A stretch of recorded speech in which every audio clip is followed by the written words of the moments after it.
Derin, welcome. It's great to have you on the show. Thanks for being here. Well, thanks for having me. Yeah, it's a real honor. You're drinking from the proverbial fire hose these days. You haven't been on site that long.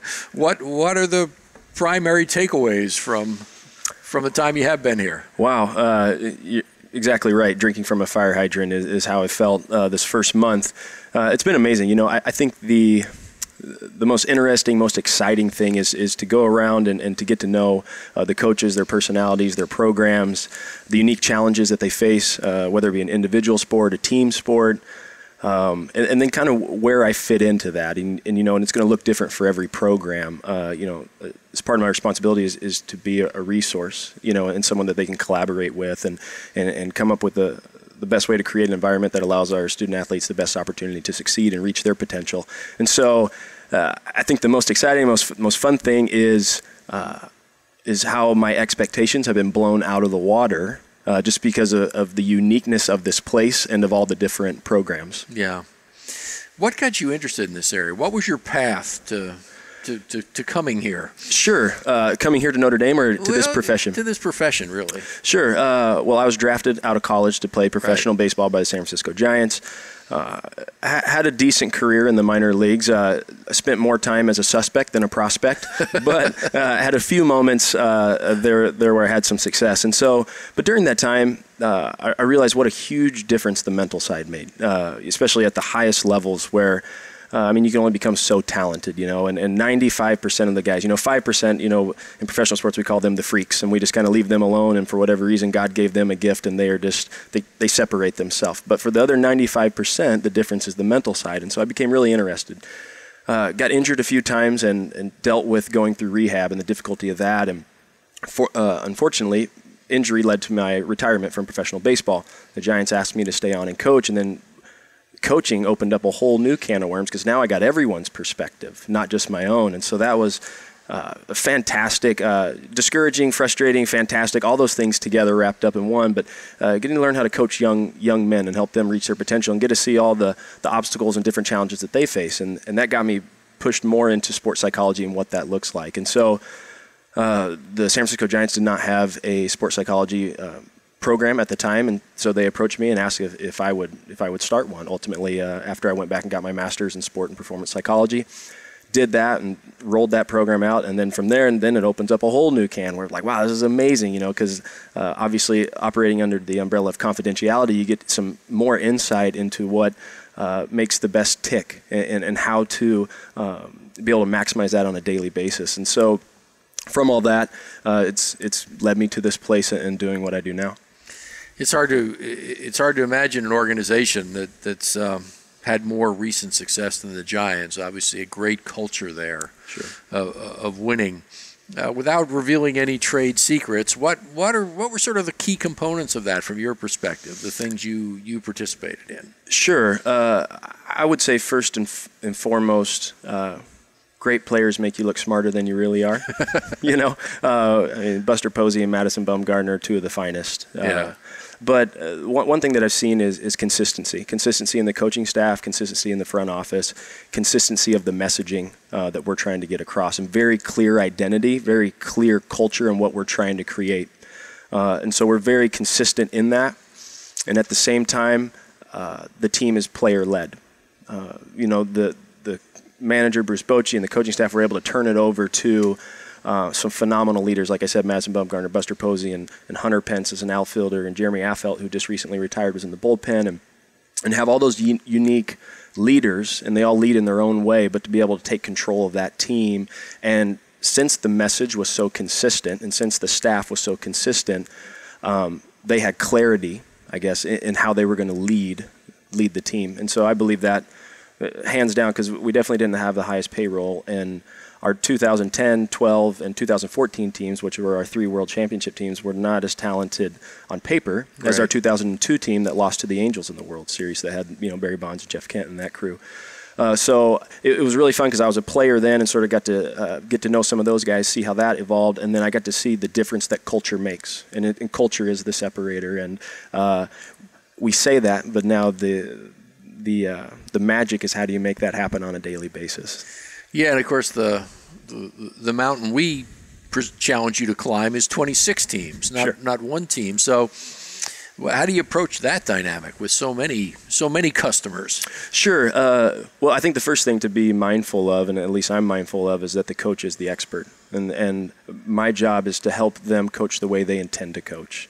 There's no right or wrong way to coach. I would say that the wrong way to coach would be to coach outside of your personality. But, my job is to come in and say, what do you intend to do? What message do you intend to send? And then let's talk about that. Let's collaborate. What does that look like? How do we be more consistent in this? How do we help you become emotionally consistent every day so you can communicate this?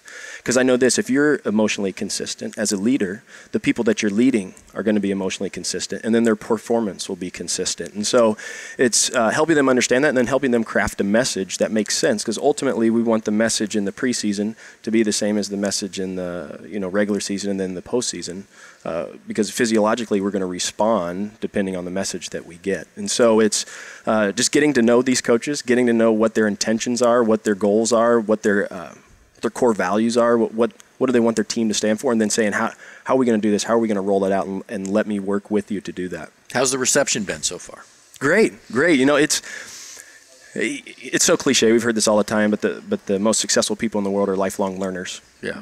And so it's fun for me to come into this environment and see that as being true still. It's like, wow, Muffet, fantastic. It's like, open arms, teach me. And she has 800 wins. It's like I don't know what I'm going to say. But it's just, it's really been good, really been exciting. Looking forward to now, going into the spring season, going into some of the practices and get to see some of the things we talked about sort of come to life. So really looking forward to that. Yeah.